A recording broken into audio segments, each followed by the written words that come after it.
سنة 2026 لمواليد برج السرطان بتبدأ بطاقة مختلفة تماماً عن السنين اللي فاتت. الطاقة دي جاية من إحساسك إنك أخيراً بتقفل صفحة وتقلب في كتاب جديد من حياتك. الكون بيقولك إن المرحلة اللي جاية مش مجرد سنة عادية، دي سنة إعادة التشكيل.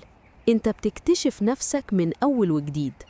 من أول الشهور نبتون وزحل لسه في برج الحوت، وده معناه إن عندك نضج روحي بيزيد كل يوم. سنين فاتت يمكن كنت بتحس إنك تايه أو مش فاهم الاتجاه، لكن مع بداية 2026 الصورة بتبدأ توضح. زحل هنا بيحط قواعد جديدة لرؤيتك للحياة، ونبتون بيفتح لك بواب الخيال والإلهام، فهتحس إنك عايز تعمل حاجة ليها معنى أعمق، مش مجرد شغل أو روتين يومي.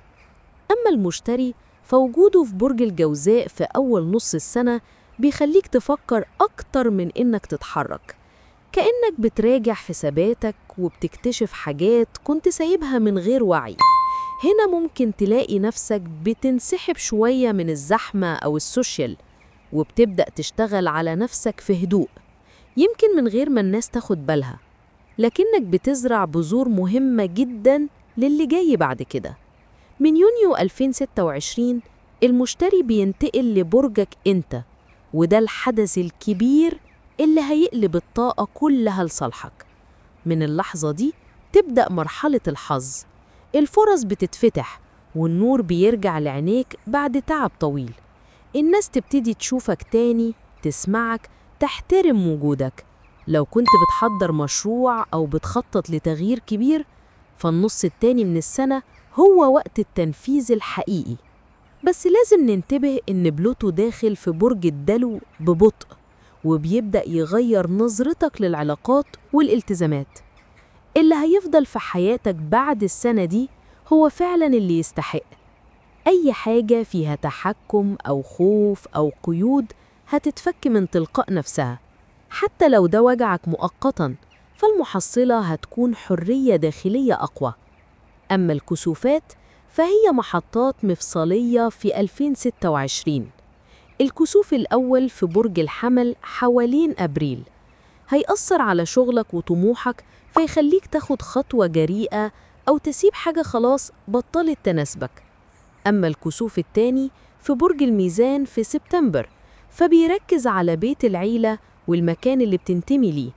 ممكن يكون في تغيير في سكن أو قرار يخص الجذور والعلاقات الأسرية. فينوس وعطارد كمان ليهم أدوار مهمة السنة دي. لما عطارد يتراجع، وده هيحصل 3 مرات، خد بالك من التواصل والعقود والسفر، وخلي القرارات الكبيرة تتأجل لما الطاقة تهدى. أما فينوس فكل مرة تدخل برج مائي هتحس إن قلبك بيتنفس من جديد، في دفء، حب ومصالحة مع نفسك. على المستوى العاطفي السرطان بيبدأ 2026 بنضج مختلف، مش بتدور على العلاقة اللي تكملك، لكن العلاقة اللي تشبهك وتدعمك. المرتبطين هيعيدوا تعريف معنى الأمان. أما العزاب فممكن يدخلوا تجربة عميقة جدا في الصيف لما المشتري يكون في برجهم، علاقة تغير شكل نظرتك هادية شوية، لكن من النص التاني هتحس إن كل حاجة بتتحرك فجأة، ترقية، فرصة سفر، أو بداية جديدة تماماً. بس ما تخافش من التغيير، لأنه مش جاي يهدم، جاي يبني. وبالنسبة للصحة والطاقة، زحل ونبتون بيطلبوا منك الراحة النفسية أكتر من الجسدية. اهتم بالنوم، بالأكل المنتظم، وبالأماكن اللي بتريحك. السنة دي مش سنة جري، هي سنة وعي وشفاء وبداية جديدة بمعنى الكلمة. وفي آخر 2026 لما تبص ورا هتكتشف إنك خرجت من قوقعتك وسبت الخوف، وبقيت إنسان أقرب لنفسك بكتير. أولاً المشتري، كوكب التوسع والحظ. المشتري هو البطل الحقيقي لسنة 2026 بالنسبة لك. في النص الأول من السنة وجوده في برج الجوزاء بيخليك تميل للانعزال النسبي، تحب تشتغل في الكواليس، تبعد عن الضوضاء وتراجع حياتك من بعيد. المرحلة دي ممتازة للشفاء، للراحة، والإعادة بناء ثقتك في نفسك بعيد عن تأثير الناس. المشتري هنا بيجهزك للطيران، مش بيسحبك لورا. من يونيو 2026 الكوكب ده يدخل برجك انت، وساعتها بتحصل النقلة الكبرى. تحس كأن الحظ بيرجع تاني بعد غياب طويل. تبدأ الناس تلاحظك، الفرص بتتفتح من كل اتجاه، وتلاقي نفسك قادر تبني مشاريع أو علاقات أو مسار مهني جديد. دي مرحلة الضوء الأخضر بعد سنين من الترقب. خلي بالك بس إنك ما تندفعش زيادة، لأن المشتري ساعات يديك طاقة تفاؤل تخليك تتسرع. فحاول تختار بحكمة واستغل كل فرصة بذكاء. ثانياً، زحل، دروس النضج والمسؤولية.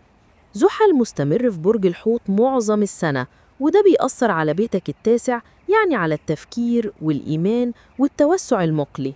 سنة 2026 بالنسبة لك مش بس سنة أحداث، دي سنة فلسفة. ممكن تلاقي نفسك بتتجه لتعلم جديد أو بتراجع معتقداتك القديمة، وبتبدأ تبني إيمان شخصي نابع من تجاربك مش من تقاليد أو ضغط. زحل كمان ممكن يخليك شوية متحفظ أو تميل للانعزال الفكري، بس ده مفيد عشانك، بيثقل نضجك وبيخليك تشوف العالم بعمق أكتر. اللي بيتعلموا السرطان مع زحل في 2026 هو إن المعرفة مش مجرد كتب، هي تجربة بتغيرك من جوه. ثالثاً، نبتون، الإلهام والرؤية الروحية. نبتون موجود في نفس المكان من سنين في برج الحوت، لكن في 2026 بيكمل مرحلته الأخيرة قبل ما يسيب البرج، وده بيخليك في لحظة وحي روحي حقيقية. تحس إنك بتفهم ليه حاجات معينة حصلت في حياتك، بتتقبل اللي كنت بتقاومه، وبيظهر جواك إحساس عميق بالإيمان بالحياة نفسها. لكن في نفس الوقت لازم تخلي بالك من المبالغة في المثالية، خصوصاً في القرارات المتعلقة بالسفر أو التعليم أو العلاقات البعيدة. نبتون ساعات يغمض لك عينك عن التفاصيل الواقعية، فاستشير دايماً قبل ما تاخد خطوة كبيرة. رابعاً، بلوتو، التحول العميق. بلوتو دلوقتي بيبدأ يثبت أقدامه في برج الدلو، وده يعني دخولك في مرحلة جديدة تماماً في العلاقات والارتباطات. الموضوع مش حب ورومانسية بس، بلوتو هنا بيتكلم عن كل علاقة فيها تبادل طاقة، شراكة، ثقة، مال، وحتى الأسرار.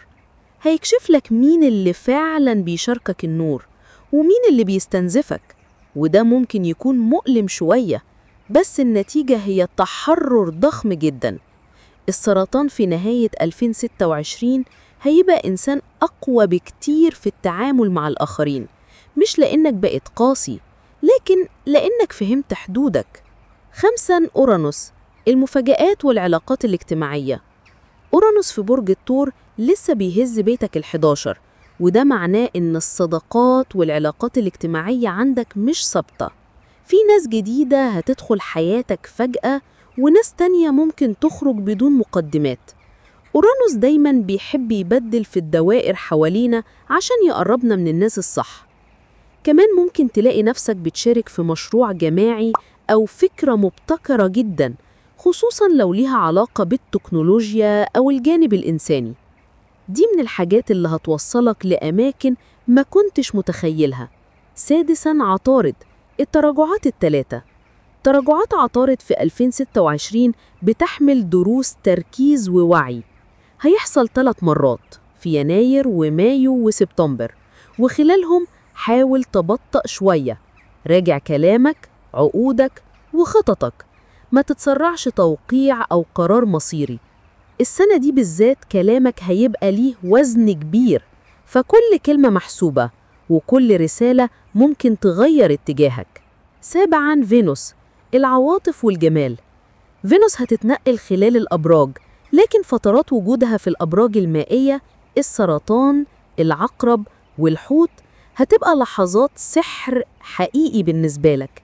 دي أوقات بتتفتح فيها المشاعر، بتتصالح مع نفسك، وبتحس إنك محبوب ومفهوم بعمق. أما لما تكون في الأبراج النارية فالعلاقات تاخد شكل أكتر حماس بس أقل استقرار، فخلي بالك من الاندفاع خصوصاً حوالين أغسطس. ثامناً المريخ، الطاقة والدوافع. المريخ في 2026 هيمشي في كذا برج، لكن أهم فتراته لما يعدي في برجك. هتحس بطاقة قوية جداً كأنك عايز تبدأ كل حاجة مرة واحدة. دي فترة ممتازة للتحرك، بس خليك واعي، الطاقة دي ممكن تتقلب لعصبية أو تعب جسدي لو مش موجهة صح. مارس نشاط بدني، امشي، اتحرك، بس ما تتخانقش مع اللي حواليك.